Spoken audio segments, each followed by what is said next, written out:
İnsanın ümumiyyətlə gərək əxlaqı gözəl olsun. Razısınız, bəli. İnsan hamı ilə mehriban olsun. Amma xüsusilə ailəsi ilə. Niyə görə? Niyə görə əxlaq məsələsində ailəyə münasibət hamısından önəmlidir? Onun üçün bir müqəddiməyə ehtiyac var. İnsanın insanlarla iki cür münasibəti var. Bir ixtiyari, bir icbari. İki cür münasibəti var. İxtiyari münasibət nədir? Özün seçirsən, kimlə oturub durursan, kimlə oturub durmursan. Xoşun gəlmir, imtina edirsən onunla. İş yoldaşsan, amma münasibət qurmursan. Özün müəyyən edirsən.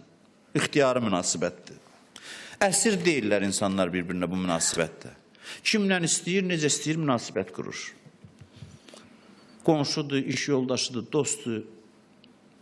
İstəyəndə əlaqəni yaradır, istəyəndə də qırılır, ayrılır, qopur. Amma icbari münasibət belə deyil. İcbari münasibət insanın özündən asılı olmayan münasibətdir. Ata-ananı adam özü seçmiş. Heç kəs ata-anasını seçməyib. Özündən asılı deyil. Ata-ana da övladlarını seçmir. Düzdür, müəyyən tərbiyəni verir, amma övlad kim olacaq, necə olacaq? O, özündən asılı məsələ deyil.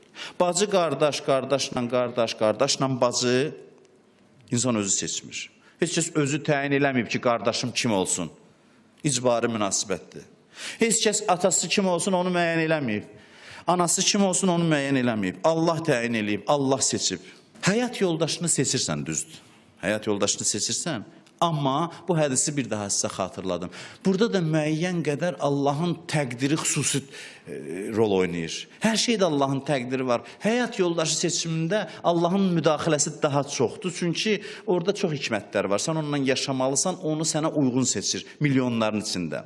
O dərəcədə seçim burada önəmlidir ki, Peyğəmbər buyurur, mən də, İsrafil də mələklər, Cəbrail də, Allahın müqərrəb mələkləri, hamısı dua eləsə ki, filan kəs qismət olsun, Allah yenə öz təqdirində olan ona qismət eləyər.